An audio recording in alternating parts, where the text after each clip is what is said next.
감히 회사 서버를 뒤지고 있었어? 차가운 목소리가 LA 근교 별장 2층에서 울려 퍼졌습니다. 그리고 닷새 후 지리산 깊은 계곡 어딘가에서 한 여자가 피투성이 채로 쓰러져 있었죠. 그녀를 발견한 남자는 순간 멈칫했습니다. 여자는 떨리는 목소리로 간신히 말을 꺼냈어요. 한 번만 도와주세요. 대체 이 여자에게 무슨 일이 있었던 걸까요? 이 믿기 힘든 이야기가 궁금하시다면 잠시 구독 버튼을 눌러주세요. 2007년 여름 LA 근교의 윌리엄스 가문 별장은 한여름 밤의 열기만큼이나 무거운 공기로 가득했습니다. 별장 2층 서재에서는 컴퓨터 자판 두드리는 소리만이 고요함을 깨뜨리고 있었죠. 28살의 수연은 노트북 화면을 응시한 채 손가락을 멈추지 않았어요. 평소라면 절대 접근하지 않았을 아버지 회사의 비밀 서버, 그 깊숙한 곳에 숨겨진 파일들이 하나씩 화면에 떠오르고 있었습니다. 사실 수연은 이 집안에서 늘 투명인간 취급을 받아왔어요. 양딸이라는 신분, 그것도 한국에서 입양된 고아 출신이라는 꼬리표는 이 화려한 저택 안에서 그녀를 끊임없이 올감했죠. 오빠 데이빗은 그녀를 볼 때마다 입양아 주제라는 말을 입에 달고 살았고, 아버지 로버트는 그저 자선사업의 증거물처럼 그녀를 대했습니다. 하지만 오늘만큼은 달랐어요. 오늘만큼은 수연이 이 집안의 진짜 주인이 될 수도 있는 순간이었으니까요. 클릭 한 번에 폴더가 열렸고 그 안에는 보린제 프로젝트 3단계라는 제목의 파일이 있었습니다. 수연의 손끝이 미세하게 떨렸죠. 보린제라는 단어가 주는 묘한 기시감, 어디선가 들어본 것 같은 그 이름은 그녀의 머릿속 깊은 곳을 자극했어요. 파일을 열자 표 수백 개가 쏟아져 나왔습니다. 이름, 나이, 성별, 투약 날짜, 부작용 기록까지 꼼꼼하게 정리된 데이터였죠. 그런데 이상했어요. 피험자들의 나이가 모두 5살에서 12살 사이였고 국정란에는 한결같이 대한민국 고아라고 적혀 있었습니다. 이게 대체 뭐야? 수연은 중얼거리며 화면을 내렸어요. 50명, 정확히 50명의 아이들이 목록에 올라와 있었고 그들 대부분의 상태란에는 사망 또는 위독이라는 빨간 글씨가 찍혀 있었습니다. 죽었거나 죽어가고 있다는 뜻이었죠. 수연의 심장이 미친 듯이 뛰기 시작했어요. 이건 단순한 임상실험 기록이 아니었습니다. 이건 학살의 기록이었죠. 더 충격적인 건 날짜였어요. 실험 시작일이 1998년 3월, 그러니까 지금으로부터 거의 20년 전이었습니다. 수연은 자신의 입양 서류를 떠올렸죠. 그녀가 이 집에 온 것도 정확히 1998년 5월이었어요. 고아원 이름은 기억나지 않았지만 분명 한국의 어느 시설에서 왔다고 들었습니다. 손끝이 차갑게 식어들었어요. 설마 자신도 이 리스트에 있는 건 아닐까 하는 두려움이 온몸을 휘감았죠.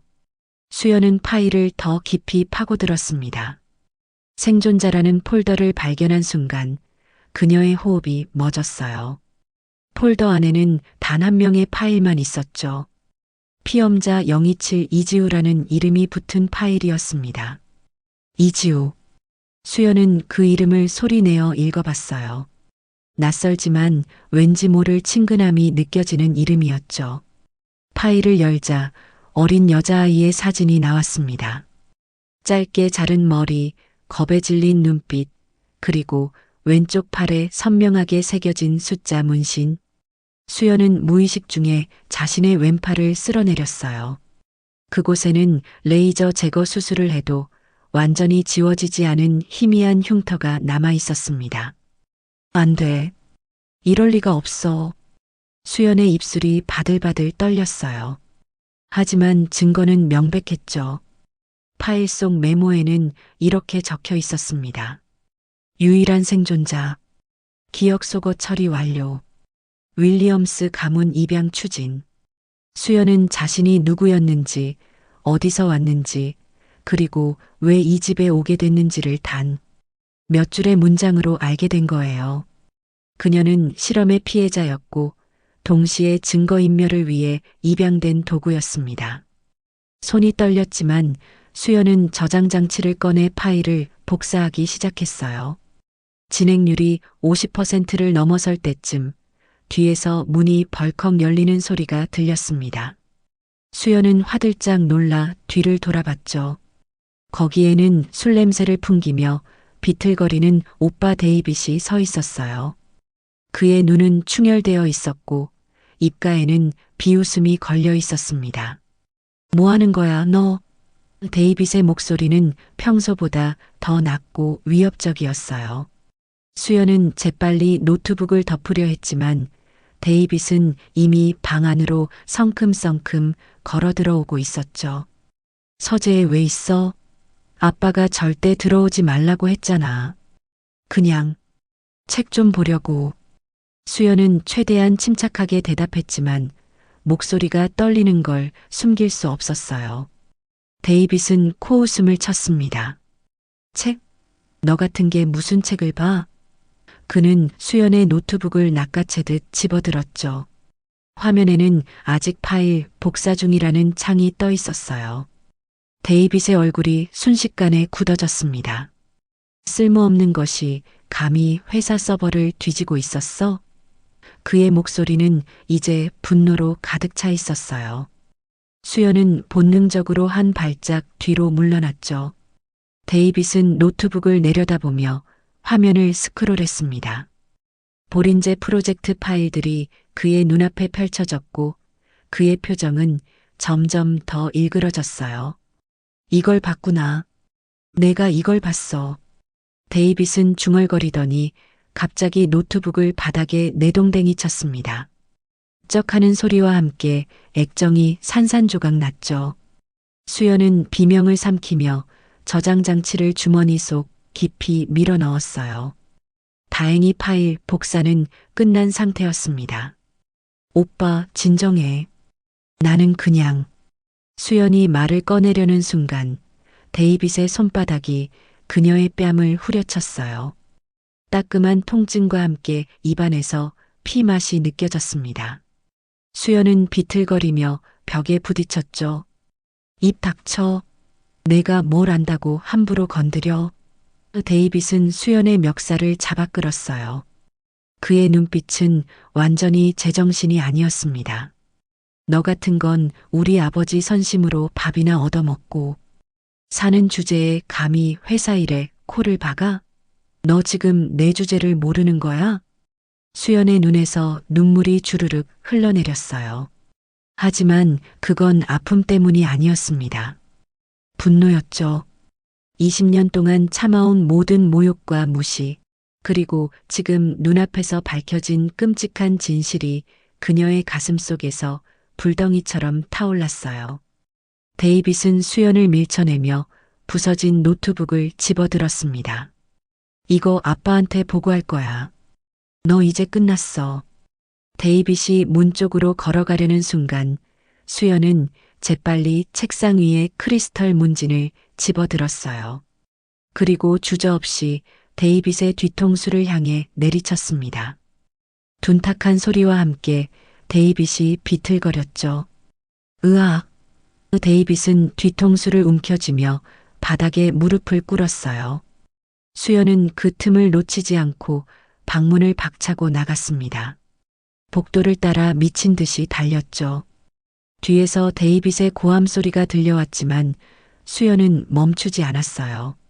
계단을 내려가고 현관문을 열고 차고로 달려갔습니다. 다행히 차 열쇠는 항상 선반 위에 걸려 있었죠.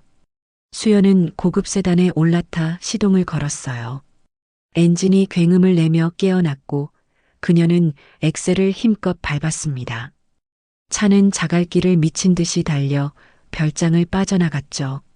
백미러로 보니 데이빗이 현관 앞에서 무언가를 고함치고 있었지만 이미 너무 멀었어요. 수연은 핸들을 꽉 쥔 채 LA 공항 쪽으로 방향을 틀었습니다. 이제 끝내야 해. 이제 진짜 끝내야 해. 수연은 떨리는 목소리로 중얼거렸어요. 주머니 속 저장 장치가 뜨겁게 느껴졌습니다. 이 작은 장치 안에 50명 아이들의 목숨값이 들어 있었죠. 그리고 자신의 잃어버린 과거도 함께. 수연은 백미러로 멀어지는 별장을 마지막으로 바라봤어요. 다시는 돌아오지 않을 곳이었습니다. 그날 밤 수연은 LA 공항에서 인천행 비행기 표를 끊었어요. 한국, 그녀가 태어난 곳이자 모든 진실이 시작된 곳. 거기서 답을 찾아야 했습니다. 보린재 고아원이 어디 있는지, 그곳에서 무슨 일이 있었는지, 그리고 왜 자신만 살아남았는지.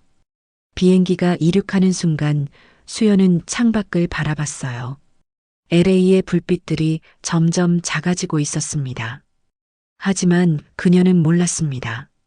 누군가 이미 그녀의 움직임을 추적하고 있다는 것을요. 인천공항에 도착한 건 이틀 전 새벽이었습니다. 수연은 입국장을 빠져나오며 주변을 둘러봤어요.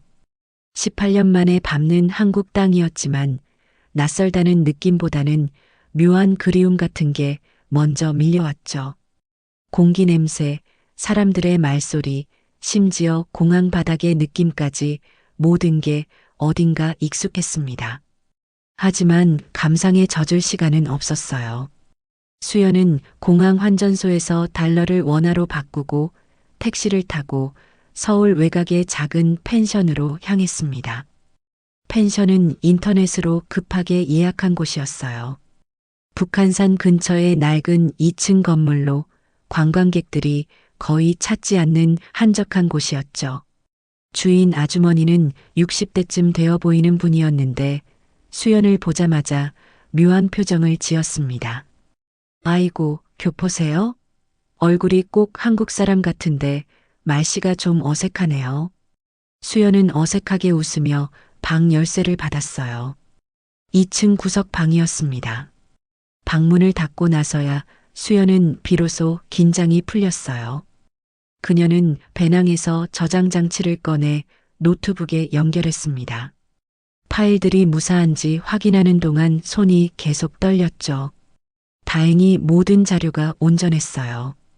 보린재 고아원 관련 실험 기록, 피해자 명단, 그리고 자금 흐름까지 모든 증거가 그 작은 장치 안에 들어 있었습니다. 수연은 깊은 한숨을 내쉬며 침대에 누웠어요. 그날 밤 수연은 잠을 이룰 수 없었습니다. 눈을 감을 때마다 어린 시절의 파편 같은 기억들이 떠올랐죠. 하얀 복도, 소독약 냄새, 그리고 아이들의 울음소리. 수연은 자신이 그 고아원에 있었다는 걸 확신했어요. 하지만 구체적인 기억은 안개처럼 흐릿했습니다. 누군가 의도적으로 그녀의 기억을 지운 것 같았죠. 파일 속 메모에 적혀 있던 기억 속어 처리라는 문장이 계속 머릿속을 맴돌았어요. 다음 날 아침 수연은 보린재라는 지명을 검색하기 시작했습니다. 전라남도 깊은 산골 마을 이름이더군요. 지금은 거의 폐촌이 되어 사람이 살지 않는다고 했어요. 고아원은 이미 15년 전에 문을 닫았고 건물도 철거됐다는 기록이 나왔습니다. 수연은 더 깊이 파고들었죠. 당시 신문 기사를 찾아봤어요. 보린재 고아원 집단 실종 사건이라는 제목의 기사가 나왔습니다. 1998년 3월 고아원에 있던 아이들 50명이 하룻밤 사이에 사라졌다는 내용이었죠. 기사는 놀랍게도 매우 짧았어요. 경찰 조사 결과 아이들이 해외 입양을 갔다고만 적혀 있었고 그 이후로는 관련 기사가 하나도 없었습니다. 수연은 이상함을 느꼈죠. 50명의 아이들이 동시에 입양됐다는 게 말이 되나요? 더군다나 해외 입양이라면 최소한 몇 달은 절차가 걸리는데 하룻밤 사이에 사라졌다는 건 있을 수 없는 일이었어요. 수연은 확신했습니다. 이건 조작된 기록이고 실제로는 그 아이들이 실험 대상이 됐다는 것을요. 그때 문 밖에서 이상한 소리가 들렸습니다. 수연은 귀를 기울였어요. 복도에서 발소리가 들리더니 누군가 그녀의 방문 앞에서 멈춰 섰습니다. 노크 소리는 없었죠. 수연은 조용히 일어나 문 쪽으로 다가갔어요. 문틈 아래로 그림자가 보였습니다. 한참을 그렇게 서 있던 사람은 결국 계단을 내려가더군요. 수연은 가슴을 쓸어내리며 다시 자리에 앉았습니다. 하지만 이상한 느낌은 계속됐어요. 점심을 먹으러 1층 식당에 내려갔을 때 펜션 주인 아주머니가 전화 통화를 하고 있었습니다. 수연이 계단을 내려가는 소리를 듣자 아주머니는 황급히 전화를 끊었어요. 아이고, 손님 깜짝이야. 밥 드시려고요? 아주머니의 목소리는 어제와 달리 어딘가 경계하는 듯 했죠. 수연은 고개를 끄덕이며 식탁에 앉았습니다. 아주머니가 내온 김치찌개를 먹는 동안 수연은 주방 쪽을 힐끗힐끗 쳐다봤어요. 아주머니는 휴대폰을 만지작거리며 누군가에게 문자를 보내고 있었습니다. 직감적으로 뭔가 잘못됐다는 걸 알았어요. 수연은 밥을 다 먹은 척하고 방으로 올라갔습니다. 짐을 챙겨야 했죠. 노트북과 저장 장치를 배낭에 넣고 현금과 여권을 확인했어요. 창밖을 내다보니 펜션 앞에 검은색 SUV 2대가 천천히 다가오고 있었습니다.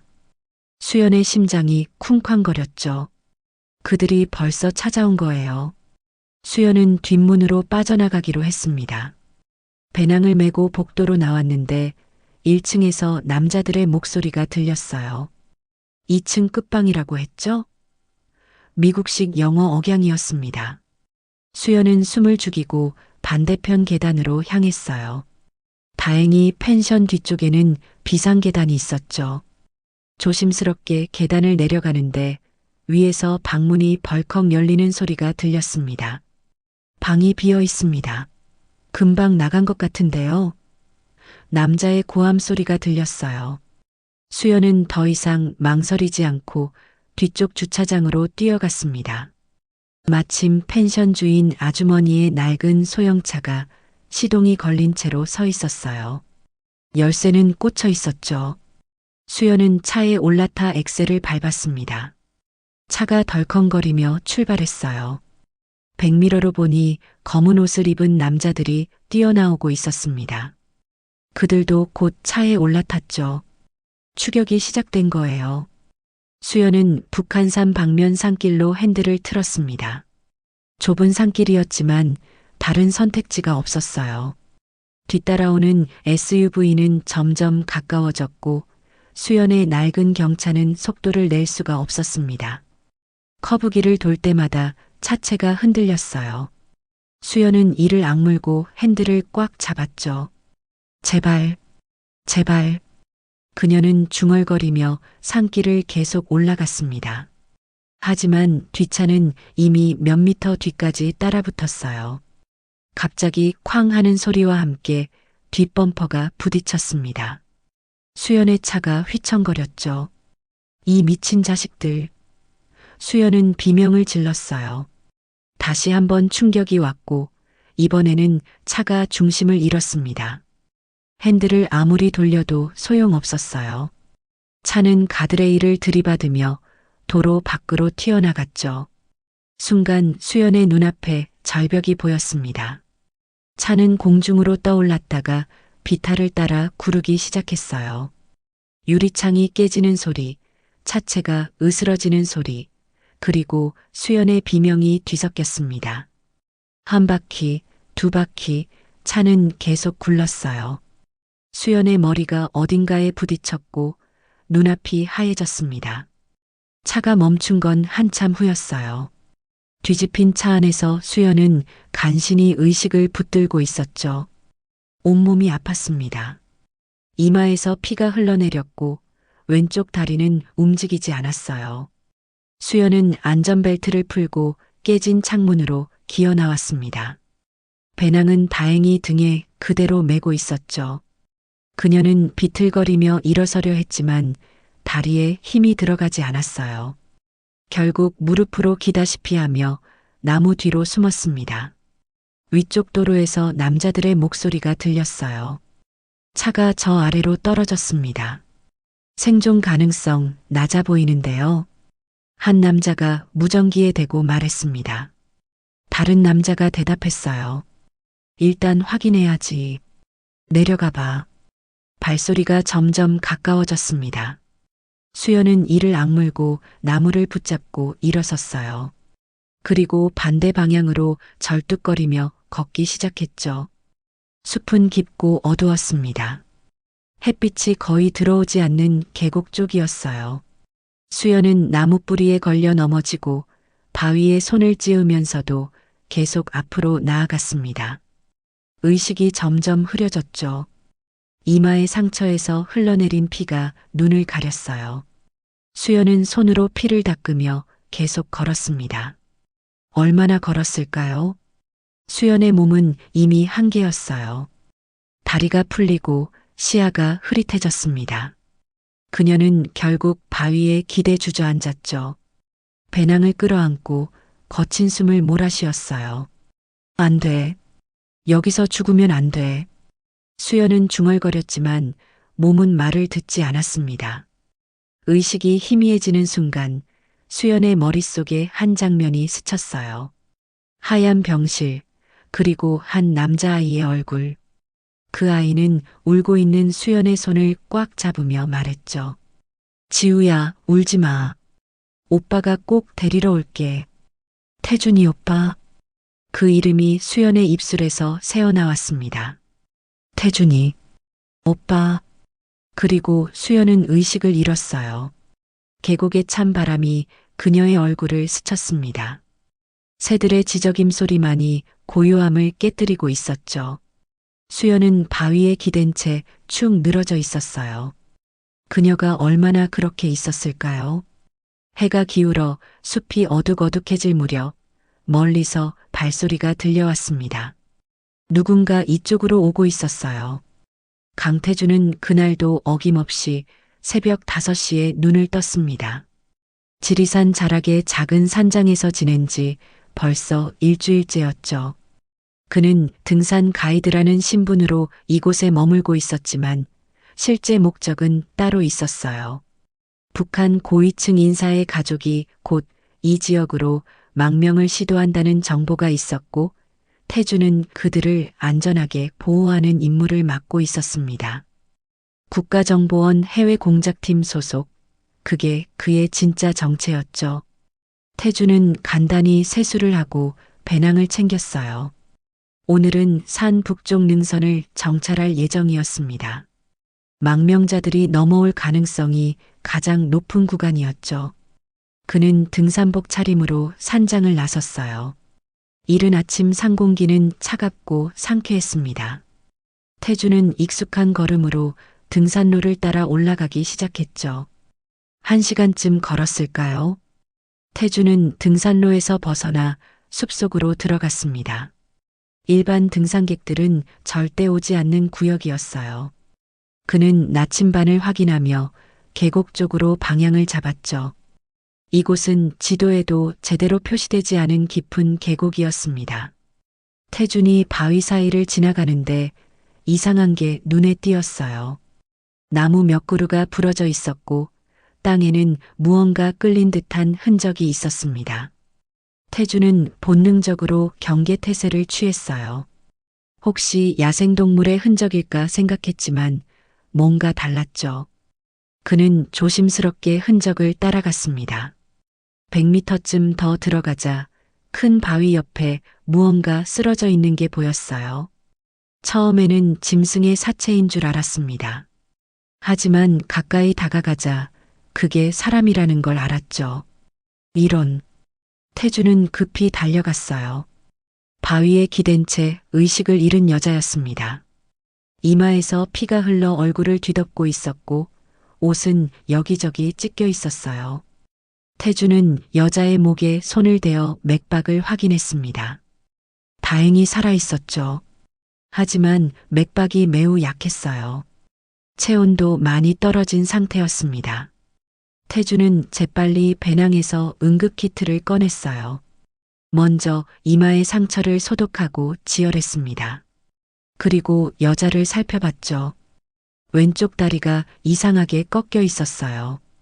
골절인 것 같았습니다. 태주는 나뭇가지와 붕대로 간이 부목을 만들어 다리를 고정했어요. 여자는 신음소리를 냈지만 깨어나지는 않았습니다. 여기서 치료할 순 없어.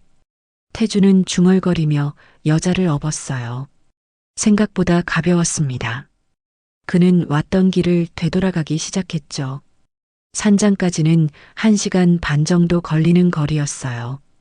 태주는 최대한 빠르게 움직였습니다. 여자의 호흡이 점점 얕아지고 있었거든요. 산장에 도착했을 때는 오전 9시가 넘어 있었습니다. 태주는 여자를 침대에 눕히고 다시 한번 상태를 확인했어요. 체온을 높여야 했죠. 그는 난로에 불을 지피고 담요를 여러 겹 덮어줬습니다. 그리고 물을 끓여 따뜻하게 한 뒤 여자의 입술에 조금씩 적셔줬어요. 여자의 얼굴에서 피를 닦아내자 비로소 그녀의 모습이 드러났습니다. 동양인이었어요. 20대 후반쯤 되어 보이는 여자였죠. 피부는 창백했지만 이목구비가 뚜렷했습니다. 태주는 여자의 옷을 확인했어요. 미국 브랜드였습니다. 그리고 손목에는 비싼 시계가 차여 있었죠. 배낭도 함께 있었는데 안에는 노트북과 여권이 들어 있었어요. 태주는 여권을 펼쳐봤습니다. 미국 여권이었고 이름은 수연 윌리엄스라고 적혀 있었어요. 미국 교포인가? 태주는 여권을 덮으며 생각했어요. 하지만 뭔가 이상했습니다. 이런 깊은 산속에 혼자 온 것도 그렇고 저렇게 다친 것도 심상치 않았죠. 태주는 여자의 손을 자세히 봤어요. 손바닥에 오래된 흉터가 있었습니다. 총상 흔적처럼 보였어요. 그리고 왼쪽 팔뚝에는 레이저 제거 수술을 한 듯한 희미한 자국이 남아 있었죠. 보통 사람이 아니야. 태주는 경계심을 늦추지 않았어요. 하지만 지금은 일단 치료가 우선이었습니다. 그는 위성 전화를 꺼냈죠. 본부에 연락해서 의료 지원을 요청해야 했어요. 하지만 전화기를 든 순간 망설여졌습니다. 이 여자를 본부에 보고하면 그녀는 조사를 받게 될 거예요. 혹시 아무 문제 없는 사람이라면 괜히 곤란한 상황에 처할 수도 있었죠. 태주는 결국 전화를 내려놓았습니다. 일단 여자가 깨어날 때까지 기다리기로 했어요. 그때 여자가 신음소리를 냈습니다. 눈꺼풀이 살짝 떨렸죠. 태주는 재빨리 물컵을 들고 침대 옆에 앉았어요. 여자의 눈이 천천히 떠졌습니다.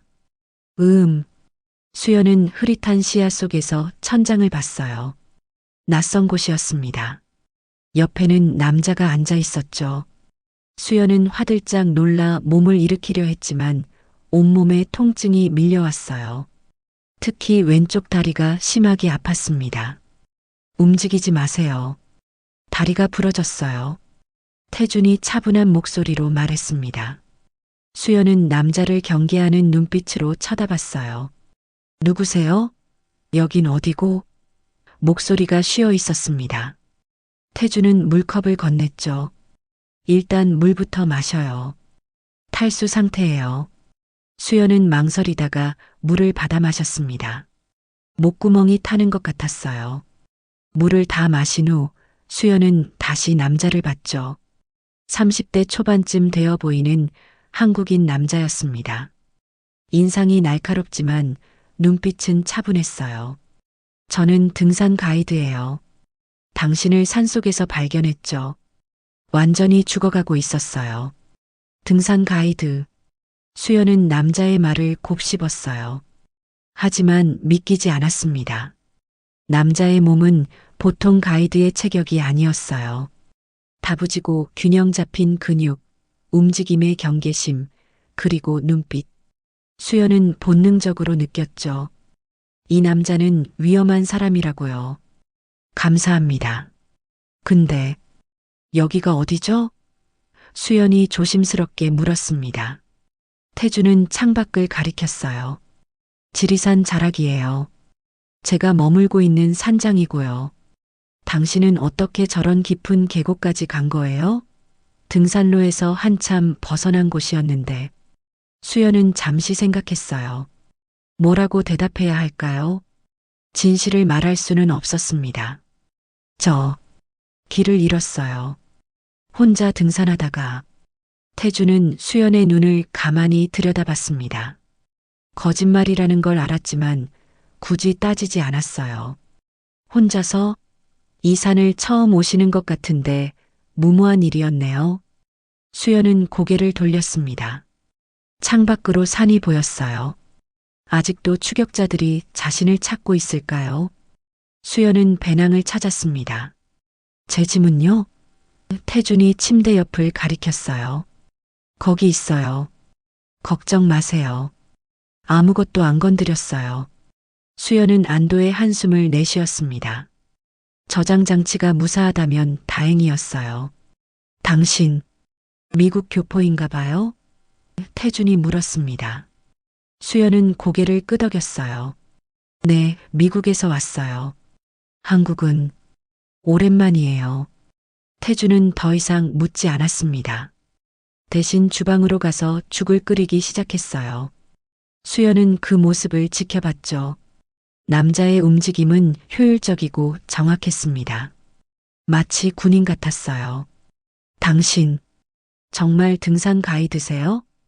수연이 조심스럽게 물었습니다. 태주는 가스레인지를 끄며 대답했어요. 왜요?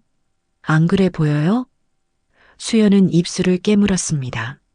아니, 그냥 궁금해서요. 태주는 죽을 그릇에 담아 가져왔어요. 일단 이거 먹어요. 체력 회복해야 해요. 수연은 죽을 받아 한 숟갈 떠먹었습니다. 따뜻했어요. 그리고 맛있었죠. 얼마나 오래 제대로 먹지 못했는지 몰랐습니다. 수연은 죽을 다 먹고 나서야 비로소 긴장이 조금 풀렸어요. 남자가 자신을 해칠 생각이었다면 진작했을 거예요. 이름이 뭐예요? 수연이 물었습니다. 강태준이요. 태준은 간단하게 대답했어요. 당신은? 수연은 잠시 망설였습니다. 수연이요. 그냥 수연이라고 불러주세요. 태준은 고개를 끄덕였죠. 알겠어요, 수연 씨. 근데 솔직히 말해줘야 할 게 있어요. 당신 다리 상태가 심각해요. 병원에 가야 해요. 수연은 고개를 저었습니다. 안 돼요. 병원은 안 돼요. 태준은 눈살을 찌푸렸어요. 왜요? 골절이에요. 제대로 치료 안 하면 평생 불편할 수도 있어요. 수연은 태준을 똑바로 쳐다봤습니다. 하루만 여기 숨겨주실 수 있나요? 제발이요. 태준은 수연의 눈을 봤어요. 그 눈에는 절박함이 가득했습니다. 그리고 두려움도 함께요. 누군가 그녀를 쫓고 있다는 걸 태준은 직감했죠. 무슨 일에 휘말린 거예요? 태준이 조심스럽게 물었습니다. 수연은 대답하지 않았어요. 그저 눈물만 글썽였죠. 태준은 한숨을 내쉬었습니다. 자신의 임무도 있었고 민간인을 함부로 개입시킬 수도 없었어요. 하지만 저 여자를 지금 당장 내보낼 수도 없는 노릇이었습니다. 알겠어요. 하루만 여기 있어요. 그 대신 내일은 무조건 병원 가는 거예요. 수연은 고개를 끄덕이며 작은 목소리로 말했어요. 감사합니다. 태주는 자리에서 일어났습니다. 창밖을 내다보며 생각에 잠겼어요. 이 여자는 대체 누구일까요? 그리고 무슨 일에 휘말린 걸까요? 손바닥에 총상 흔터, 팔뚝에 지워진 문신 자국, 그리고 저 절박한 눈빛. 평범한 교포가 아니라는 건 확실했습니다. 그날 밤 태주는 산장 밖을 순찰했어요. 혹시 누가 이 여자를 찾아올지도 모른다는 생각이 들었거든요. 다행히 아무도 없었습니다. 산장으로 돌아와 보니 수연은 침대에서 잠들어 있었어요. 태주는 그녀를 지켜보며 생각했죠. 내일 아침이 되면 이 여자를 어떻게 해야 할까? 그런데 그때 태준의 위성 전화에 메시지가 들어왔습니다. 본부에서 보낸 긴급 연락이었어요. 태준은 메시지를 읽고 표정이 굳어졌습니다. 미국 제약회사 관련 인물, 한국 잠입, 위험 인물로 분류, 발견 즉시 확보 요망, 그리고 첨부된 사진이 있었죠. 태준은 사진을 보고 천천히 고개를 돌려 침대 쪽을 봤습니다. 사진 속 인물은 바로 지금 자고 있는 수연이었어요. 태준은 위성 전화를 천천히 내려놓았습니다. 화면에 뜬 수연의 사진을 다시 한번 확인했어요. 틀림없었죠. 침대에서 자고 있는 여자가 바로 본부에서 찾고 있는 인물이었습니다. 태준은 조용히 한숨을 내쉬었어요. 임무는 명확했습니다. 즉시 본부에 연락해서 이 여자를 넘기는 것. 하지만 손은 전화기로 가지 않았죠. 태준은 창밖을 내다봤어요. 달빛이 산을 은은하게 비추고 있었습니다. 그는 수연을 다시 바라봤죠. 얼굴에는 아직도 상처가 선명했고 붕대로 감긴 다리는 아파 보였어요. 위험 인물이라고 하기엔 너무 약해 보였습니다. 태준은 메시지를 다시 읽어봤어요. 미국 제약회사 관련 인물 그리고 위험 인물로 분류라는 문구가 눈에 들어왔죠. 제약회사라? 태준은 중얼거렸습니다. 수연의 여권에 적힌 성이 윌리엄스였던 게 떠올랐어요. 혹시 그 유명한 바이오젠 인터내셔널의 윌리엄스 가문일까요? 하지만 그렇다면 왜 저 여자가 한국의 깊은 산속까지 도망쳐 온 걸까요? 태준은 고민에 빠졌습니다. 일단 아침까지 기다려보기로 했어요. 본부에 보고하는 건 그 후에 결정해도 늦지 않을 테니까요. 다음 날 아침 수연이 먼저 깼습니다. 눈을 뜨자마자 주변을 살폈어요. 낯선 곳이었지만 어제 기억이 났죠. 등산 가이드라는 남자가 자신을 구해준 것. 수연은 몸을 일으키려다 다리에서 찌릿한 통증이 올라와 신음을 흘렸습니다. 그 소리에 주방에 있던 태준이 돌아봤어요. 깼어요? 어떤가요, 몸 상태는? 태준이 물 한 컵을 들고 다가왔습니다. 수연은 물을 받아 마시며 대답했어요. 괜찮아요. 어제보다는 나은 것 같아요. 하지만 얼굴은 여전히 창백했죠. 태준은 수연의 이마를 살펴봤습니다. 열은 없었어요. 다행이네요. 감염은 안 된 것 같아요. 태준은 간단한 아침을 준비했어요. 밥과 된장찌개, 그리고 김치였습니다. 수연은 침대에 앉아 밥을 받아들었죠. 감사합니다. 이렇게까지 해주시다니. 태준은 자신도 밥을 떠서 맞은편에 앉았어요. 괜찮아요. 근데 솔직히 물어봐도 될까요? 수연은 숟가락을 든 채 태준을 봤습니다. 태준은 조심스럽게 말을 이었어요. 어제 당신이 발견된 곳은 정말 깊은 산속이었어요. 일반 등산객이 갈 수 있는 곳이 아니죠. 그리고 당신 상처도 단순한 산악사고처럼 보이지 않아요. 누가 당신을 쫓고 있나요? 수연의 손이 미세하게 떨렸어요. 하지만 곧 태어난 척했죠. 무슨 말씀이신지. 저는 정말 길을 잃은 거예요. 태준은 수연의 눈을 가만히 들여다봤습니다. 거짓말이 분명했어요. 하지만 더 이상 몰아붙이지 않았죠. 그렇다면 다행이네요. 그럼 오늘 병원에 가야겠네요. 아니요. 수연이 반사적으로 소리쳤습니다. 너무 다급한 목소리였어요. 태준은 눈썹을 치켜 올렸죠. 수연은 황급히 말을 고쳤습니다. 아니, 제 말은 하루만 더 쉬고 싶어요. 몸이 아직 너무 아파서. 태준은 아무 말 없이 밥을 먹었어요. 수연도 침묵 속에서 밥을 떠넣었습니다. 식사를 마친 후 태준은 설거지를 하러 갔어요. 수연은 그 틈을 타서 배낭을 열었습니다. 저장 장치를 확인했죠. 다행히 무사했어요. 노트북도 깨지지 않았습니다. 수연은 안도의 한숨을 내쉬며 다시 배낭을 닫았어요. 그때 태준의 목소리가 들렸습니다. 미국에서 오셨다고 했죠? 한국에는 무슨 일로 오신 거예요? 태준이 물었어요. 수연은 잠시 망설이다 대답했습니다. 저, 사실 한국에서 태어났어요. 어렸을 때 미국으로 입양됐죠. 그래서 한국이 궁금해서 왔어요. 이건 거짓말은 아니었습니다. 다만 전부를 말하지 않은 것뿐이었죠. 입양. 태준의 표정이 미묘하게 변했어요. 수연은 그걸 놓치지 않았습니다. 왜요? 입양하라서 이상해요? 태준은 고개를 저었죠. 아니요. 그냥 어느 고아원 출신이신지 물어봐도 될까요? 수연의 심장이 쿵 하고 뛰었어요. 왜 저 질문을 하는 걸까요? 저도 잘 몰라요. 기억이 별로 없어서. 수연은 조심스럽게 대답했습니다. 태준은 더 이상 묻지 않았어요. 하지만 그의 눈빛에는 뭔가 복잡한 감정이 서려 있었죠. 수연은 불안해졌습니다. 이 남자가 뭔가 알고 있는 걸까요? 오전이 지나고 점심 무렵이 됐어요. 태준은 밖에 나가 주변을 둘러보고 오겠다고 했습니다.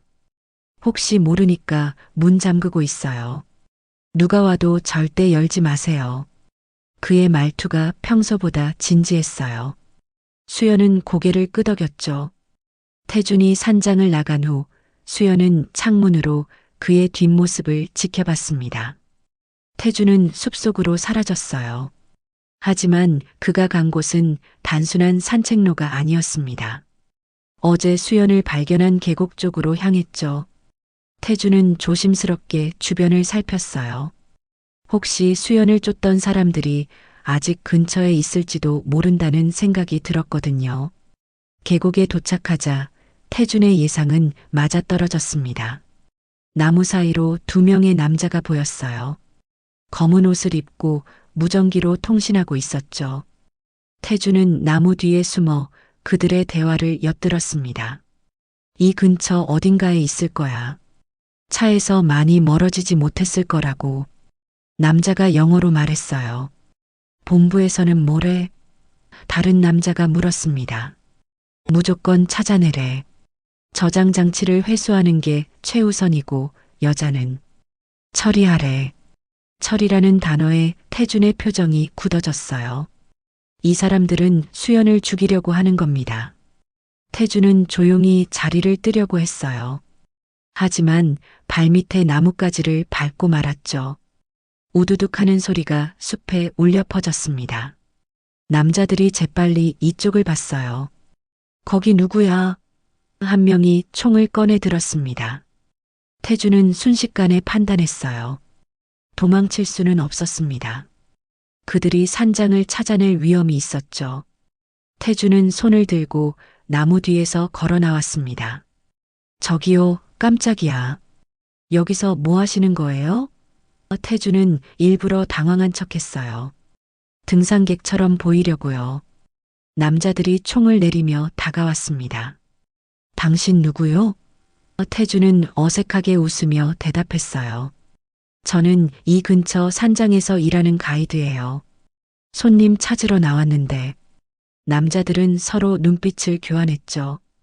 혹시 이 근처에서 여자 한 명 본 적 있어요? 한 남자가 수연의 사진을 보여줬습니다. 태준은 사진을 보는 척하며 고개를 저었어요. 못 봤는데요. 무슨 일이라도 있나요? 남자는 사진을 도로 주머니에 넣으며 말했습니다. 우리 일행이 실종돼서요. 혹시 보면 연락 좀 해주세요. 그는 명함을 건넸어요. 태준은 명함을 받아들며 고개를 끄덕였죠. 알겠습니다. 근데 여기는 위험한 지역이에요. 조심하셔야 해요. 남자들은 더 이상 태준에게 관심을 보이지 않았습니다. 그들은 다시 숲속으로 들어갔어요. 태준은 그들이 완전히 사라질 때까지 기다렸죠. 그리고 재빨리 산장으로 돌아왔습니다. 숨이 차올랐어요. 심장이 빠르게 뛰었죠. 산장에 들어서자마자 태주는 문을 잠갔습니다. 수연이 침대에서 놀란 눈으로 그를 봤어요. 무슨 일이에요? 얼굴이 안 좋으신데. 태주는 물을 한 컵 마시고 나서 수연 앞에 섰습니다. 그의 눈빛이 달라져 있었어요. 더 이상 친절한 가이드의 눈빛이 아니었죠. 솔직히 말해요. 당신 대체 누구예요? 태준의 목소리는 낮고 단호했습니다. 수연은 움찔했어요. 무슨 말씀이세요? 태준은 한 걸음 더 다가갔습니다. 방금 산에서 당신 찾는 사람들 봤어요. 무장한 남자들이요. 그들은 당신을 죽이려고 해요. 수연의 얼굴에서 핏기가 사라졌습니다. 그 사람들이 여기까지. 태주는 수연의 어깨를 잡았어요. 지금 당신한테는 두 가지 선택지가 있어요. 하나는 나한테 진실을 말하는 것. 다른 하나는 내가 당신을 경찰에 넘기는 거예요. 선택하세요. 수연은 태준의 눈을 똑바로 쳐다봤습니다. 그 눈빛에는 더 이상 거짓이 없었어요. 그저 두려움과 절박함만이 가득했죠. 알겠어요. 말할게요. 하지만 당신도 위험해질 거예요. 그래도 들을 거예요? 태주는 잠시 생각하다 고개를 끄덕였습니다. 말해보세요. 수연은 깊은 한숨을 내쉬었어요. 그리고 천천히 입을 열었습니다. 저는 바이오젠 인터내셔널 회장의 양딸이에요. 아니, 양딸이었죠. 그 회사가 18년 전 한국에서 저지른 범죄를 알게 됐어요. 고아원 아이들을 대상으로 불법 신약 실험을 한 거예요. 50명의 아이들이 죽었어요. 그리고 저는 그중 유일하게 살아남은 아이였어요. 태준의 얼굴이 굳어졌습니다. 고아원. 어느 고아원이죠? 수연은 떨리는 목소리로 대답했어요. 보린제 고아원이요. 전라남도에 있었던. 그 순간 태준의 눈빛이 변했습니다. 믿을 수 없다는 표정이었어요. 그의 입에서 한 단어가 흘러나왔죠. 보린제. 그리고 태준은 수연의 왼쪽 팔을 잡았습니다. 소매를 걷어 올렸어요. 희미하게 남은 흉터가 드러났죠. 태준은 그 자국을 손가락으로 천천히 따라갔습니다. 이거 숫자 문신 지운 자국이죠? 수연은 놀란 눈으로 태준을 봤어요. 어떻게 알았어요? 태준은 수연에게서 손을 떼며 뒤로 물러섰습니다. 그의 눈에는 복잡한 감정이 소용돌이치고 있었어요. 분노, 슬픔, 그리고 무언가 더 깊은 것. 제 동생도 그 고아원에 있었어요. 이지우라는 이름의 여자아이였죠. 수연의 심장이 멈춘 것 같았습니다. 이지우. 그 이름이 머릿속에서 울려 퍼졌어요. 어제 의식을 잃기 직전 떠올랐던 그 이름. 그리고 한 남자아이의 얼굴. 수연은 떨리는 목소리로 물었습니다. 그럼 당신은? 태준이 오빠? 태준은 수연을 뚫어지게 쳐다봤어요. 그리고 조용히 물었습니다. 당신, 혹시 지우인가요? 수연은 대답할 수 없었습니다. 기억이 명확하지 않았거든요. 하지만 가슴속 깊은 곳에서 뭔가가 울부짖고 있었어요. 그때 산장 밖에서 차 소리가 들렸습니다. 헬리콥터 소리도 함께요. 태준은 재빨리 창문으로 다가갔어요. 밖에는 검은 차량 세대가 산장을 포위하고 있었습니다. 그리고 하늘에서는 헬기가 선회하고 있었죠. 태준은 이를 악물었어요. 늦었어. 그들이 찾아냈어요. 태준은 재빨리 창문에서 물러났습니다. 밖에서는 차 문이 열리는 소리가 들렸어요. 남자들이 내리고 있었죠. 태준은 수연을 돌아봤습니다. 움직일 수 있어요? 수연은 고개를 끄덕이며 침대에서 일어났어요. 다리가 아팠지만 참을만 했습니다. 뒷문으로 나가야 해요. 지금 당장. 태준은 배낭 2개를 챙겼어요.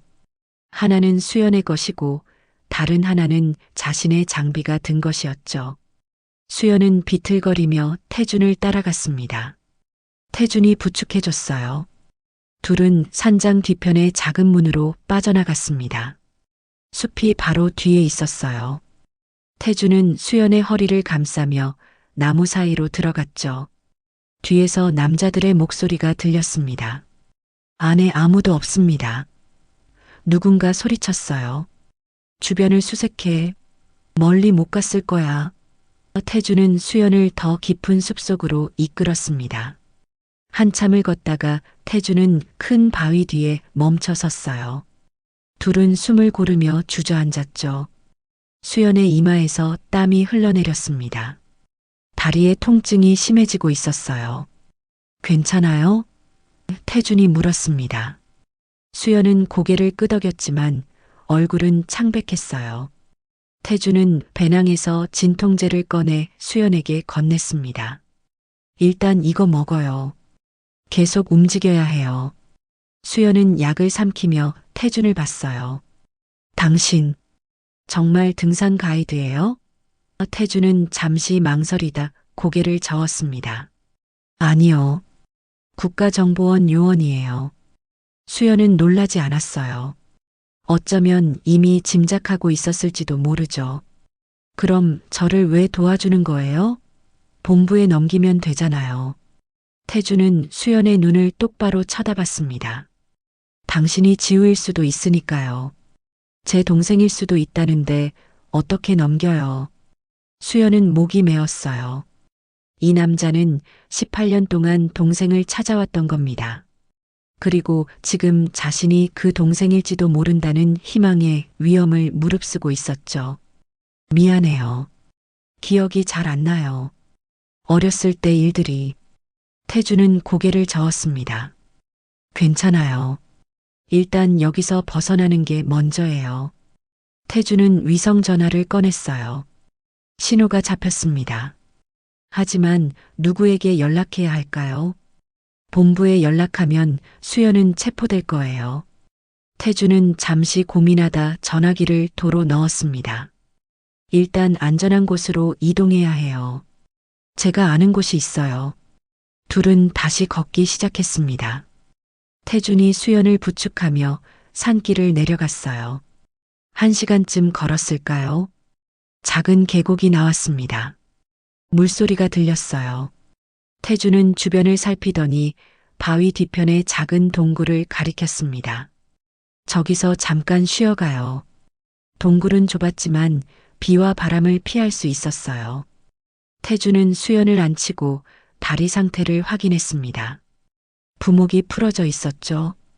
태준은 다시 단단히 고정했어요. 수연은 아픔을 참으며 이를 악물었습니다.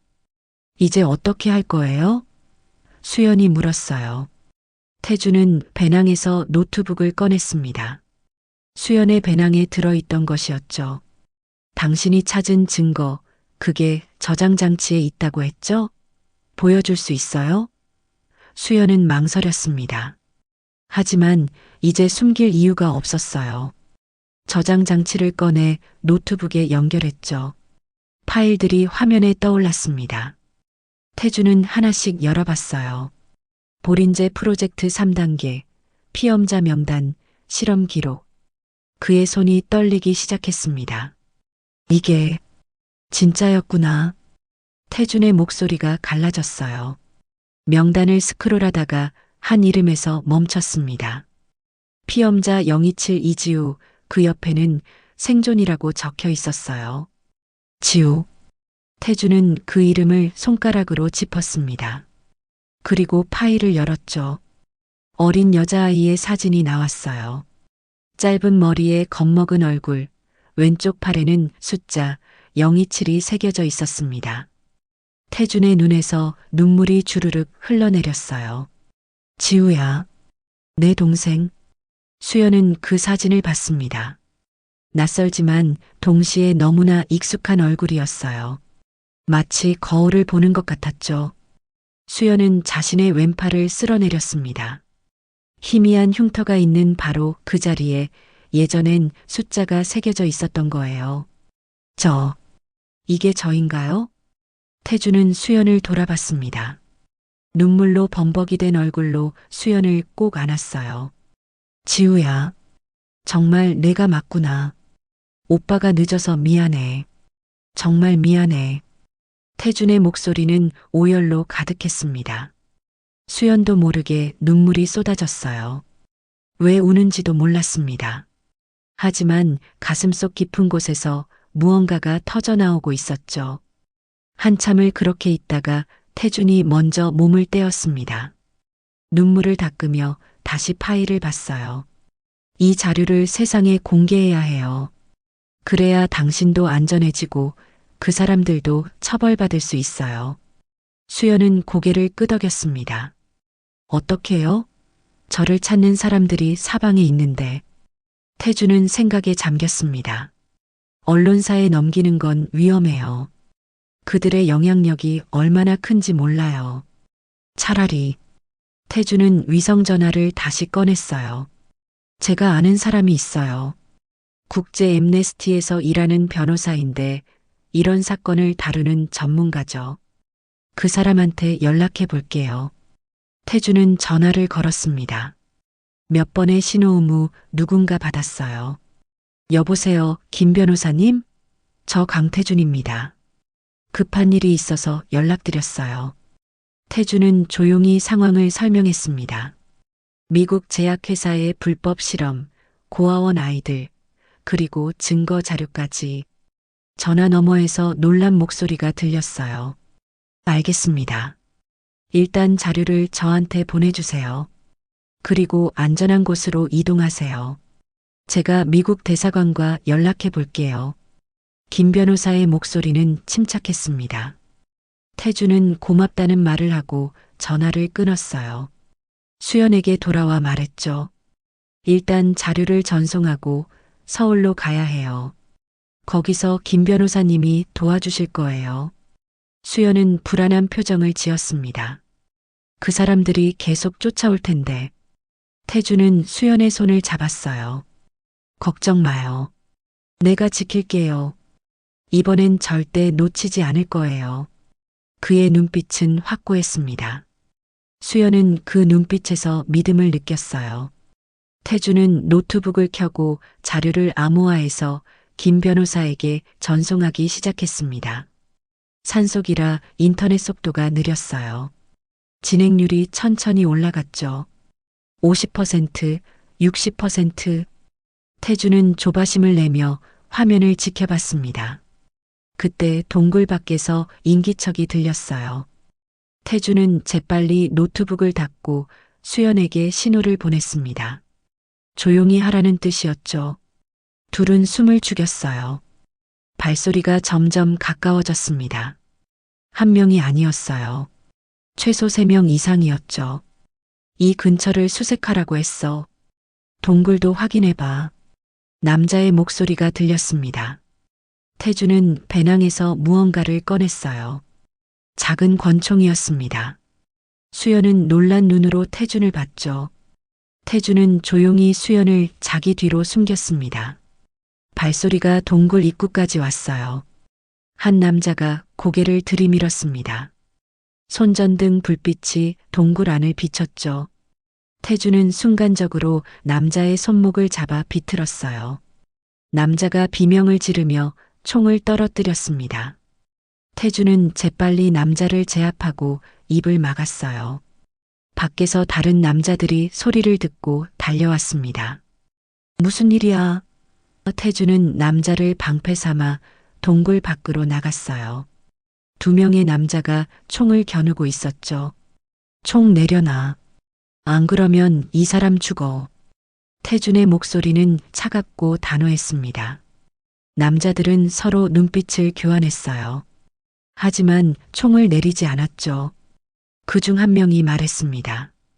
그 여자만 넘기면 살려줄게. 당신은 상관없어. 태주는 비웃었어요. 그런 말을 믿을 것 같아? 긴장된 대치가 이어졌습니다. 그때 수연이 동굴에서 나왔어요. 손에는 태준의 배낭이 들려 있었죠. 저 여기 있어요. 저 때문에 이 사람까지 다치게 할 순 없어요. 태주는 화들짝 놀라 수연을 봤습니다. 뭐 하는 거예요? 들어가 있으라고. 하지만 수연은 고개를 저었어요. 어차피 도망칠 수 없잖아요. 그리고 자료는 이미 전송됐어요. 당신들이 날 죽여도 진실은 세상에 나갈 거예요. 수연의 목소리는 떨렸지만 확고했습니다. 남자들의 얼굴이 일그러졌어요. 뭐라고? 자료를 전송했다고? 태주는 수연의 말이 거짓말이 아니라는 걸 깨달았습니다. 자신이 전송하는 동안 수연도 다른 방법으로 자료를 백업해 둔 거예요. 태주는 작게 웃었죠. 들었죠? 이제 당신들이 뭘 하든 소용없어요. 차라리 여기서 물러나는 게 나을 거예요. 남자들은 당황한 표를 지었습니다.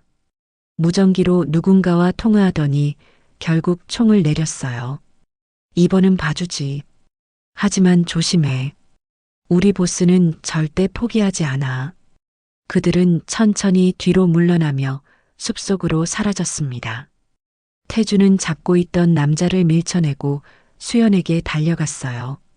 괜찮아요? 수연은 고개를 끄덕이며 주저앉았습니다. 긴장이 풀리자 다리에 힘이 빠졌어요. 태준이 부축해서 다시 동굴로 들어갔죠. 자료를 정말 전송한 거예요? 태준이 물었습니다. 수연은 끄덕였어요. 당신이 김 변호사님께 보내는 동안 저도 제가 아는 기자한테 보냈어요. 미국에 있는 탐사보도 전문 기자예요. 이제 그들도 어쩔 수 없을 거예요. 태주는 수연을 꼭 안았습니다. 잘했어요, 지우야. 정말 잘했어. 수연도 태준을 안으며 눈물을 흘렸어요.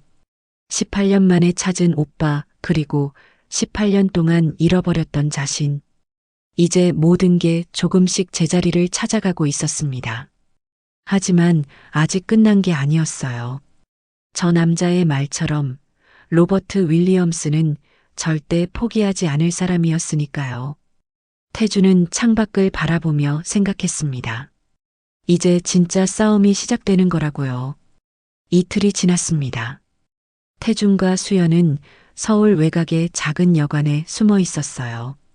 태준의 연락망을 통해 구한 안전가옥이었죠. 김 변호사는 자료를 받았고 미국 대사관과 접촉을 시도하고 있다고 했습니다.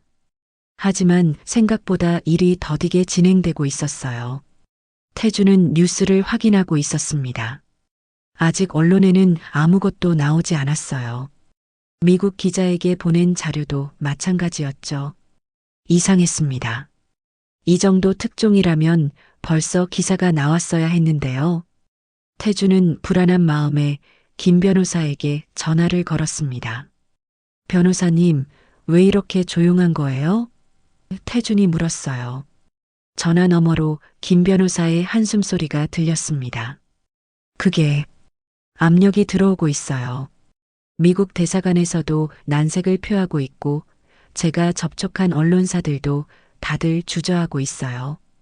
윌리엄스 가문의 영향력이 생각보다 훨씬 크더군요. 태준의 표정이 굳어졌습니다. 그럼 어떻게 해야 해요? 김 변호사는 잠시 침묵하다 말했어요. 일단 더 확실한 증거가 필요합니다. 지금 가진 자료만으로는 부족해요. 당시 실험을 직접 목격한 사람이나 윌리엄스가 직접 지시했다는 결정적 증거가 있어야 해요.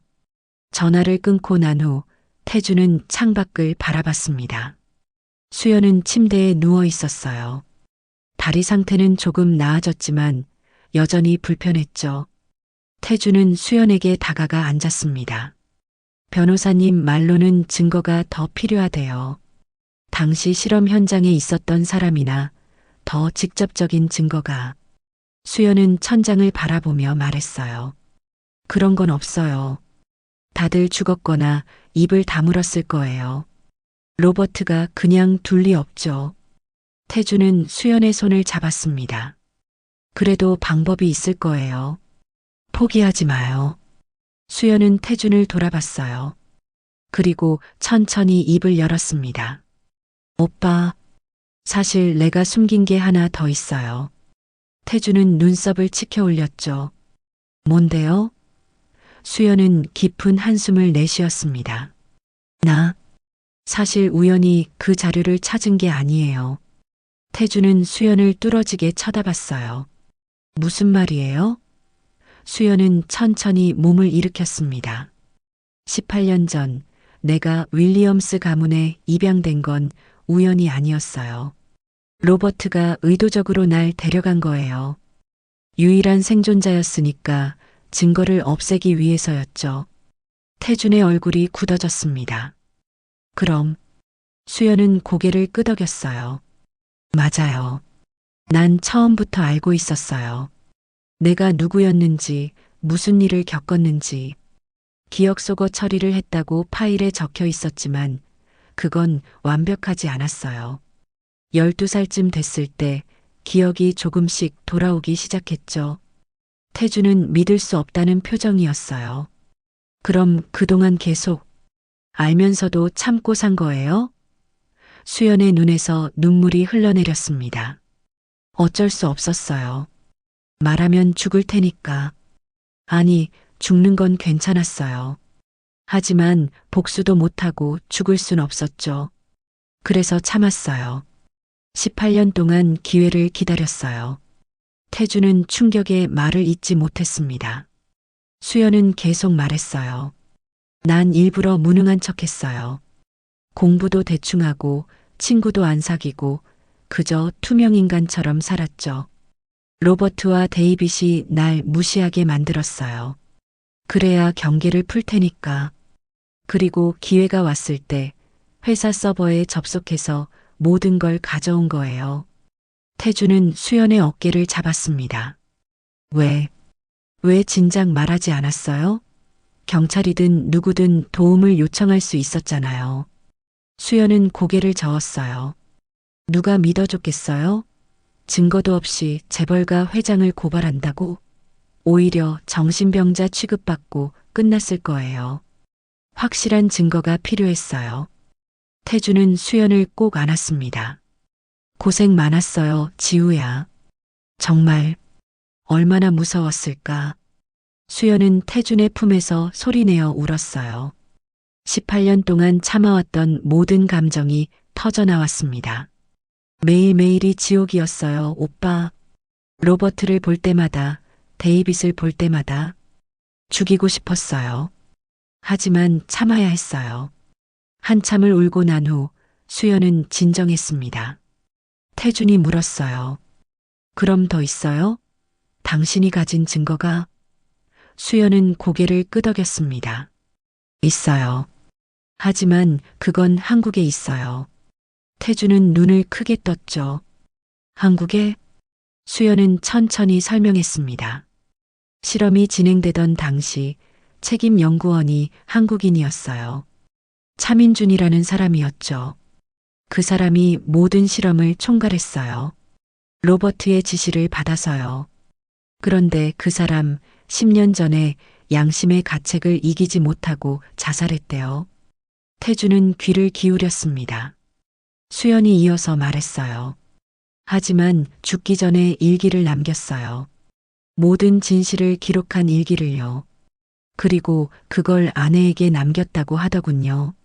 만약 그 일기를 찾을 수 있다면 결정적인 증거가 될 거예요. 태주는 고개를 끄덕였습니다.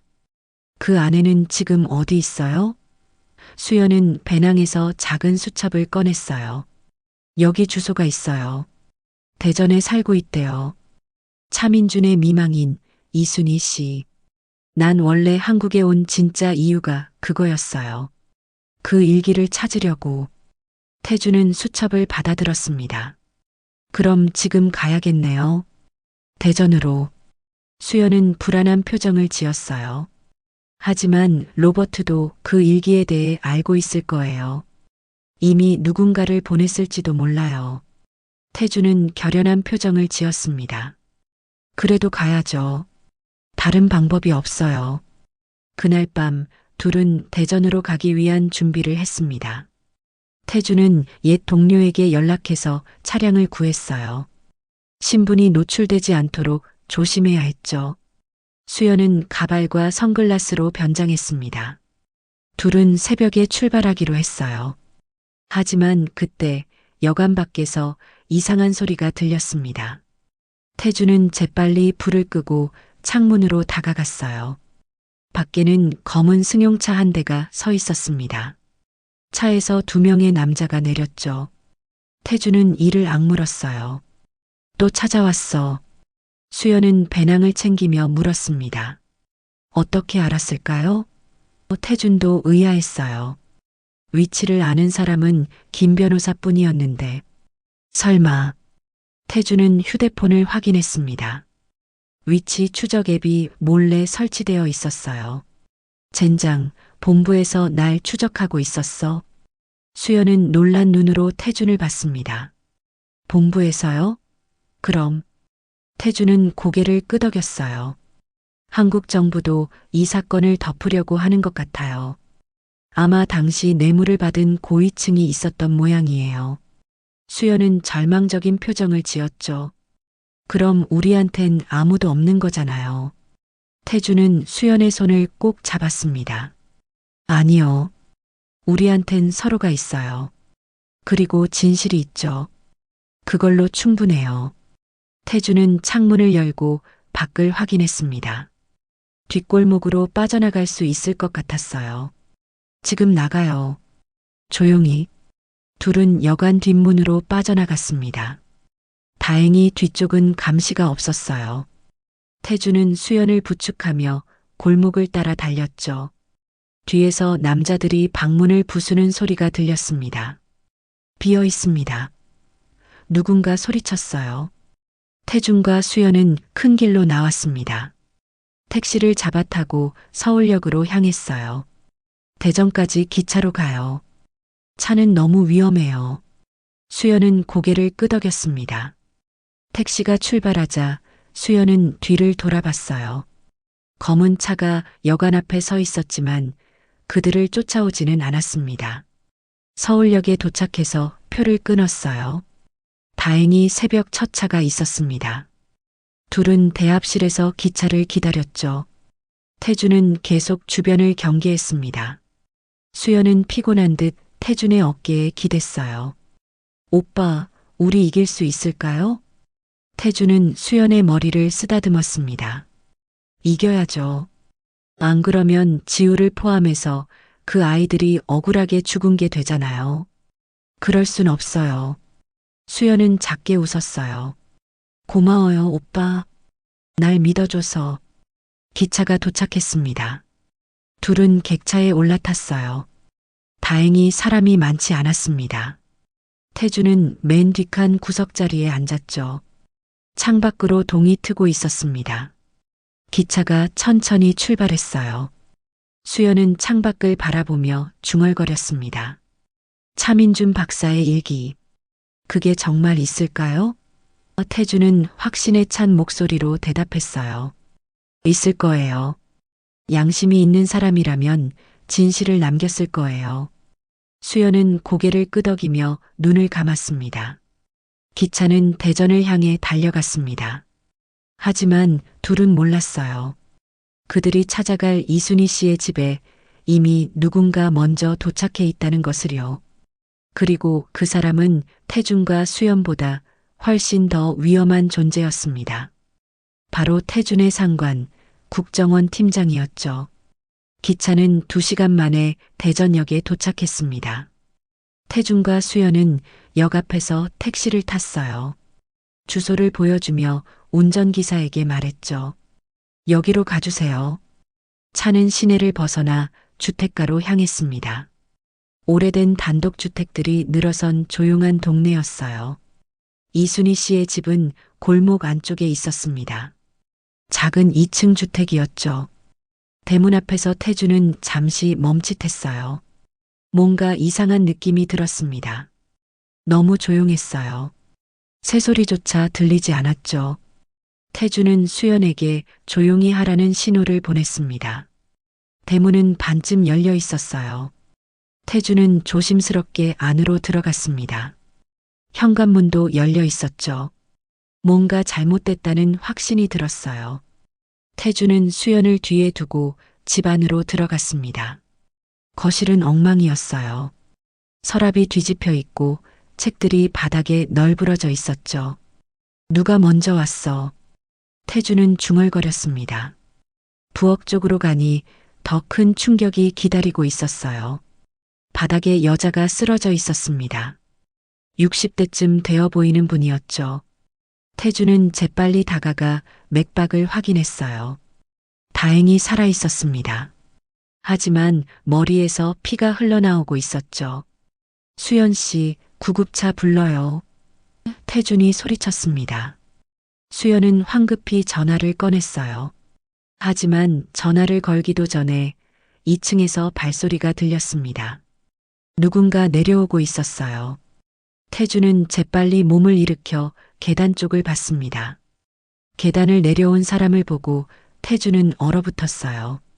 그건 낯선 사람이 아니었습니다. 국정원 해외공작팀 팀장 박철수였죠. 50대 초반의 건장한 남자로 태준의 직속 상관이었습니다. 박 팀장은 손에 낡은 공책 한 권을 들고 있었어요. 강요원, 여기서 뭐 하는 거야? 박 팀장의 목소리는 차갑고 날카로웠습니다. 태준은 주먹을 쥐었어요. 팀장님이야말로 여기서 뭐 하시는 겁니까?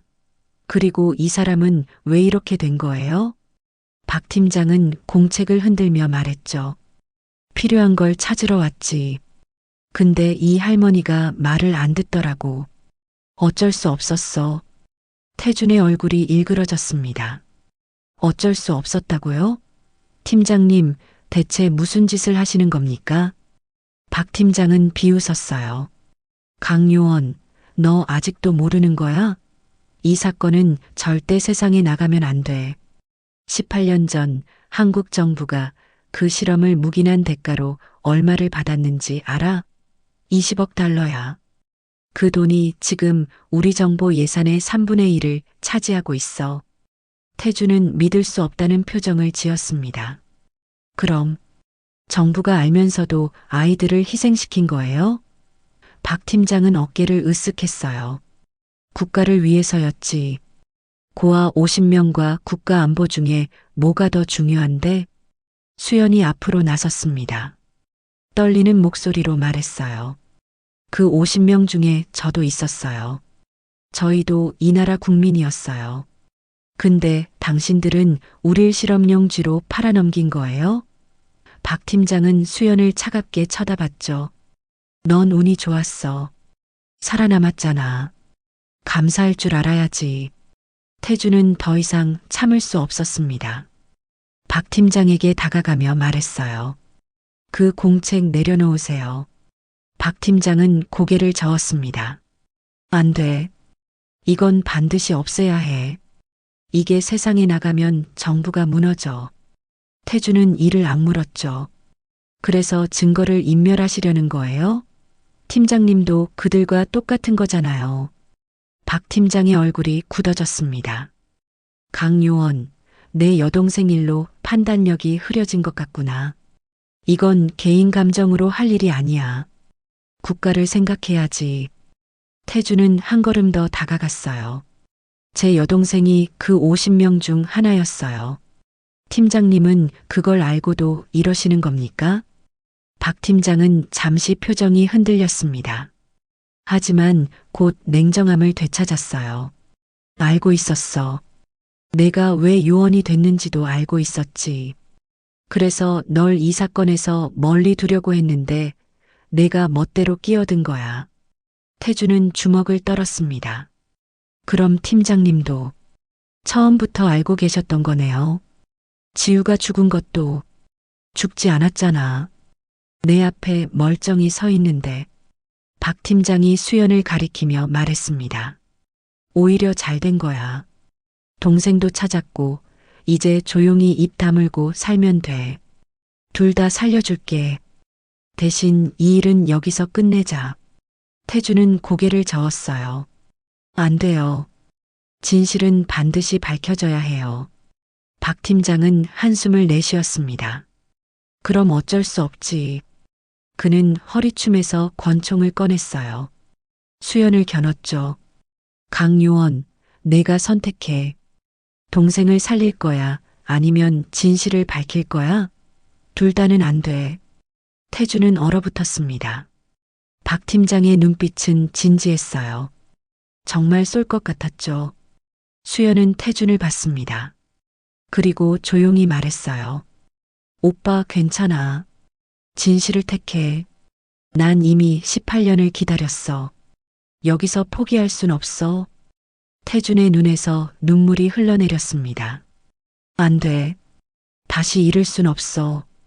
박 팀장은 권총의 안전장치를 해제했어요. 10초 줄게. 결정해. 긴장된 침묵이 흘렀습니다. 시계 초침 소리만이 방 안에 울려 퍼졌죠. 하나, 둘, 셋. 박 팀장이 숫자를 세기 시작했습니다. 태주는 주먹을 쥐었다 폈다를 반복했어요. 머릿속이 하얘졌습니다. 넷, 다섯, 여섯. 수연은 눈을 감았어요. 죽음을 받아들이는 표정이었죠. 일곱, 여덟. 그때 현관문이 벌컥 열렸습니다. 여러 명의 발소리가 들렸어요. 경찰이다. 손들어. 경찰 특공대원들이 우르르 들이닥쳤습니다. 박 팀장은 당황한 표정으로 총을 내렸어요. 뭐야 이게? 경찰 뒤로 한 남자가 들어왔습니다. 김 변호사였어요. 그의 얼굴은 긴장으로 가득했죠. 태준 씨, 괜찮으십니까? 태준은 믿을 수 없다는 표정으로 김 변호사를 봤습니다. 변호사님, 어떻게? 김 변호사는 휴대폰을 보여줬어요. 수연 씨가 보낸 위치 공유 메시지를 받았습니다. 뭔가 위험하다는 걸 직감하고 경찰에 연락했죠. 그리고 그는 박 팀장을 쳐다봤습니다. 국정원 내부에도 양심 있는 사람들이 있더군요. 이분들의 도움으로 여기까지 올 수 있었습니다. 박 팀장은 분노로 얼굴이 일그러졌어요. 김 변호사, 당신 지금 무슨 짓을 하는 거요? 국가 안보를 위협하는. 김 변호사는 고개를 저었습니다. 국가 안보는 진실을 덮는 핑계가 될 수 없습니다. 50명의 아이들이 죽었어요. 그들도 이 나라 국민이었습니다. 경찰이 박 팀장에게 다가갔어요. 수갑을 채우려고 하자 박 팀장은 손에 쥐고 있던 공책을 바닥에 내던졌습니다. 이건 아무 소용없어. 위에서 다 막을 거야. 하지만 태준이 재빨리 공책을 주워들었죠. 그건 제가 판단할 일이 아닙니다. 팀장님. 박 팀장은 경찰에게 끌려나갔어요. 태준은 공책을 펼쳐봤습니다. 차민준 박사의 일기였죠. 첫 페이지에는 이렇게 적혀 있었어요. 나는 악마가 되었다. 하지만 이 기록만큼은 남겨야 한다. 언젠가 누군가 진실을 밝혀주기를. 태준은 일기를 넘겨봤습니다. 실험 과정, 로버트 윌리엄스의 직접 지시, 한국 정부 고위층의 뇌물수수, 그리고 아이들이 하나씩 죽어가는 과정까지 세세하게 기록되어 있었어요. 마지막 페이지에는 생존자 이지우에 대한 기록도 있었죠. 이 아이만큼은 살려야 한다. 내가 할 수 있는 마지막 양심이다. 태준은 일기를 가슴에 꼭 안았습니다. 수연이 다가와 태준의 어깨에 기댔어요. 이제 끝난 거예요? 태준은 고개를 끄덕였습니다. 아니요. 이제 시작이에요. 진짜 싸움은 지금부터예요. 구급대원들이 들어와 이순희 씨를 들것에 실었습니다. 의식은 없었지만 생명에는 지장이 없다고 했어요. 김 변호사가 태준에게 다가왔죠. 이 일기와 당신들이 가진 자료를 합치면 충분히 싸울 수 있습니다. 하지만 쉽지 않을 거예요. 상대는 강력해요. 태준은 결연한 표정을 지었습니다. 알고 있어요. 하지만 물러설 수 없어요. 지우를 위해서라도. 수연은 태준의 손을 꼭 잡았어요. 우리 함께해요, 오빠.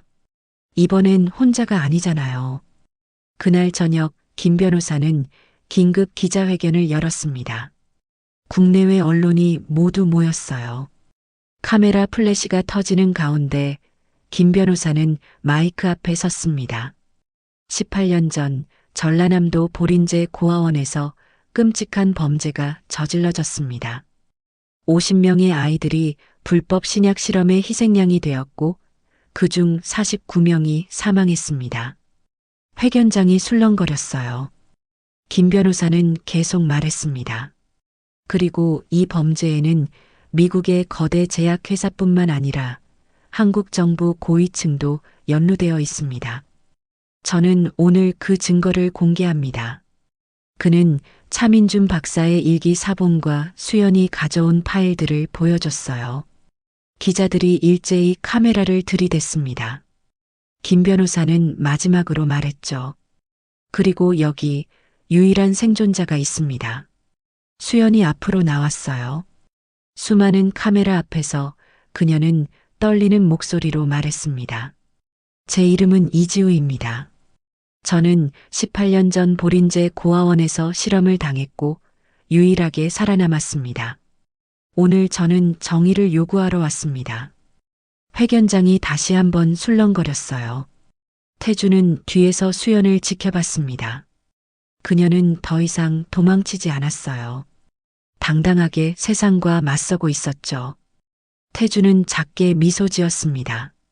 지우야, 넌 정말 강한 아이구나. 하지만 이건 끝이 아니었습니다. 로버트 윌리엄스는 아직 미국에 있었고 한국 정부의 고위층도 여전히 권력을 쥐고 있었어요. 진짜 싸움은 이제부터였죠. 기자회견이 끝난 후 전 세계가 들썩였습니다. 보린제 고아원 사건은 국제적인 이슈가 됐어요. 미국 언론도 일제히 보도했고 윌리엄스 가문에 대한 비난이 쏟아졌죠. 바이오젠 인터내셔널의 주가는 폭락했고 미국 연방검찰은 로버트 윌리엄스에 대한 수사에 착수했습니다. 한국에서도 파장이 컸어요. 당시 뇌물을 받은 것으로 지목된 고위 공무원들이 줄줄이 조사를 받았죠. 국회에서는 진상규명 특별위원회가 구성됐습니다. 하지만 정작 중요한 사람은 아직 잡히지 않았어요. 로버트 윌리엄스는 여전히 미국에 있었고 송환 절차는 지지부진했습니다. 태준과 수연은 서울의 한 호텔에 머물고 있었어요. 경호를 받으며 안전하게 지내고 있었죠. 수연은 창밖을 바라보며 말했습니다. 오빠 로버트는 절대 한국에 오지 않을 거예요. 그 사람 영향력이 얼마나 큰지 아시잖아요. 태주는 고개를 끄덕였어요. 알아요. 하지만 김 변호사님이 방법을 찾고 계셔요. 그날 저녁 김 변호사가 호텔로 찾아왔습니다.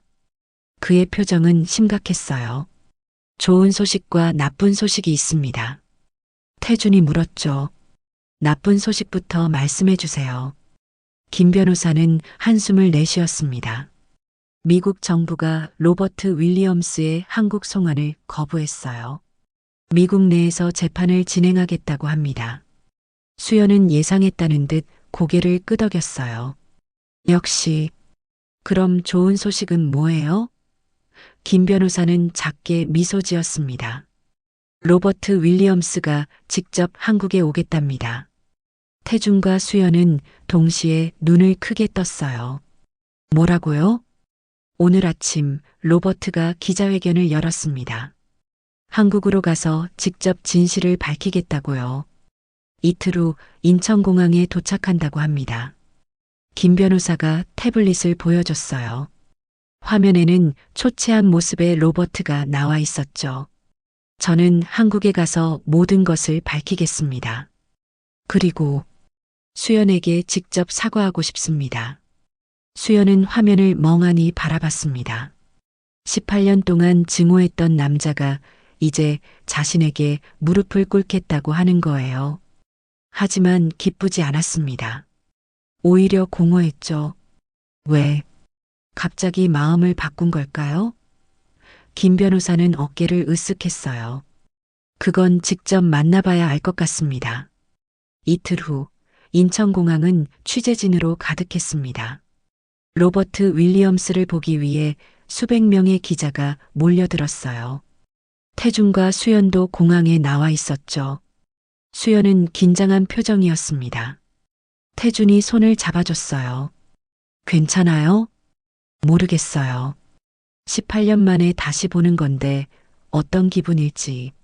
수연의 목소리가 떨렸습니다. 태준은 수연의 손을 꼭 쥐었죠. 내가 옆에 있을게요. 혼자가 아니에요. 비행기가 도착했습니다. 승객들이 하나둘 나오기 시작했어요. 그리고 마지막으로 로버트 윌리엄스가 나타났습니다. 그는 예전의 당당한 모습이 아니었어요. 수척하고 늙어 보였죠. 머리는 반백이 되었고 걸음걸이도 불안정했습니다. 로버트는 대기하고 있던 경찰에게 수갑을 채웠어요. 하지만 그의 눈은 수연을 찾고 있었습니다. 인파 속에서 수연을 발견하자 로버트는 멈춰 섰어요. 둘의 시선이 마주쳤습니다. 18년 만이었죠. 로버트는 경찰에게 뭐라고 말했습니다. 경찰은 잠시 망설이다 끄덕였어요. 로버트가 수연에게 천천히 다가왔죠. 기자들이 카메라를 들이댔습니다. 로버트는 수연 앞에 멈춰 섰어요. 그리고 무릎을 꿇었습니다. 수연아. 아니, 지우야. 로버트의 목소리는 쉬어 있었어요. 미안하다. 정말 미안하다. 수연은 아무 말도 하지 못했습니다. 로버트는 계속 말했죠. 내가 괴물이었어. 너를 포함해서 그 아이들을 희생시킨 건 용서받을 수 없는 일이야. 수연은 주먹을 쥐었습니다. 왜요? 왜 그랬어요? 그 아이들이 뭘 잘못했는데요? 로버트는 고개를 떨어뜨렸어요. 내 딸 때문이었어. 생물학적 딸 말이야. 소피아라는 아이였지. 그 아이가 불치병에 걸렸어. 의사들은 3년밖에 못 산다고 했어. 태준이 끼어들었습니다. 그래서 신약 개발을 서두른 거군요. 로버트는 고개를 끄덕였어요. 맞아. 나는 딸을 살리고 싶었어. 그게 아버지로서 할 수 있는 전부였어. 하지만 임상실험은 시간이 오래 걸렸지. 미국에서는 규제가 너무 심했어. 그래서 한국을 택했어. 돈으로 고위층을 매수하고 고아들을 실험 대상으로 삼았지. 수연은 떨리는 목소리로 물었습니다. 그래서요? 딸은 살았어요? 로버트는 눈물을 흘렸어요. 아니, 결국 죽었어. 신약이 완성되기 전에. 소피아는 떠났어. 그때 깨달았어야 했어. 내가 얼마나 끔찍한 짓을 저질렀는지. 하지만 이미 너무 많은 아이들이 죽은 후였지. 수연은 로버트를 내려다봤습니다. 그래서 절 입양한 거예요? 죄책감 때문에? 로버트는 고개를 끄덕였어요. 그것도 있었지. 하지만 내가 소피아와 너무 닮았어. 같은 나이, 비슷한 얼굴. 너를 보면서 소피아를 떠올렸어. 미안하다. 너를 대체품으로 삼았어. 그것도 죄야. 수연은 눈물을 참으며 말했습니다. 저한테 사과하지 마세요. 저는 살았잖아요. 죽은 49명의 아이들한테 사과하세요. 그 아이들의 가족들한테요. 로버트는 고개를 숙인 채 흐느꼈습니다. 알아. 내가 1000번을 죽어도 모자라. 하지만 마지막으로 한 가지만 말하고 싶어. 로버트는 주머니에서 봉투 하나를 꺼냈어요. 이건 소피아가 죽기 전에 쓴 편지야. 나한테 남긴 거지. 그는 봉투를 수연에게 건넸습니다. 읽어봐. 부탁이야. 수연은 망설이다 봉투를 받았어요. 뜯어보니 어린아이의 필체로 쓴 편지가 나왔습니다. 수연은 소리내어 읽기 시작했죠. 아빠, 나 곧 천국에 갈 것 같아. 무섭지 않아. 엄마가 거기서 기다리고 있을 거야. 근데 아빠, 부탁이 하나 있어. 나 때문에 다른 아이들이 아프지 않았으면 좋겠어. 아빠가 나를 살리려고 많은 일을 하는 거 알아. 근데 그거 하지 마. 나는 괜찮아. 대신 아빠가 다른 아픈 아이들을 도와줬으면 좋겠어.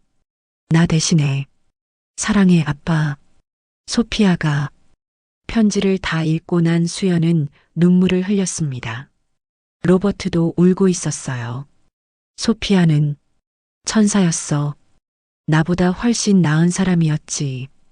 그 아이가 알았다면, 내가 무슨 짓을 했는지 알았다면 얼마나 슬퍼했을까. 나는 딸의 유언도 지키지 못한 최악의 아버지야. 수연은 편지를 꼭 쥐었습니다. 소피아는 착한 아이였네요. 로버트는 고개를 끄덕였어요. 그래. 너무 착했어. 그래서 더 미안해. 소피아한테도, 너한테도, 그 아이들한테도. 경찰이 다가와 로버트를 일으켰습니다. 가셔야 합니다. 로버트는 수연을 마지막으로 바라봤어요. 지우야, 복수해. 나를 벌해줘. 그게 내가 바라는 전부야. 수연은 로버트를 똑바로 쳐다봤습니다. 벌은 법이 내릴 거예요. 저는 이제 앞으로 나아가고 싶어요. 죽은 아이들을 위해서요. 로버트는 작게 미소 지었습니다. 그래. 그게 맞아. 고맙다, 지우야. 넌 소피아가 바랐던 그런 사람이 됐어. 경찰이 로버트를 데리고 갔어요. 수연은 그의 뒷모습을 지켜봤습니다. 태준이 다가와 어깨를 감싸줬죠. 괜찮아요? 태준이 물었습니다. 수연은 고개를 끄덕였어요. 네. 이상하게 마음이 편해졌어요. 로버트도 피해자였던 것 같아요. 물론 그게 변명은 될 수 없지만 그도 사랑하는 사람을 잃은 아버지였어요. 그날 밤 수연과 태준은 보린제 고아원이 있던 터를 찾아갔습니다. 지금은 작은 공원으로 조성되어 있었어요. 한쪽에는 추모비가 세워져 있었죠. 보린제 고아원 희생자 추모비. 천사가 된 49명의 아이들을 기억합니다. 수연은 추모비 앞에 무릎을 꿇었어요. 여러분, 미안해요. 저만 살아남아서. 하지만 약속할게요. 여러분을 잊지 않을게요. 그리고 여러분 같은 아이들이 다시는 생기지 않도록 싸울게요. 수연은 추모비에 이마를 댔습니다. 눈물이 멈추지 않았어요. 태준도 옆에 무릎을 꿇었습니다. 지우야. 아니, 우리 모두를 지켜주지 못해서 미안해. 오빠가 더 일찍 찾아냈어야 했는데. 태준의 목소리도 떨렸죠. 남매는 한참을 그렇게 울었습니다. 얼마나 지났을까요? 수연이 먼저 일어났어요. 오빠, 이제 가요. 앞으로 나아가야죠.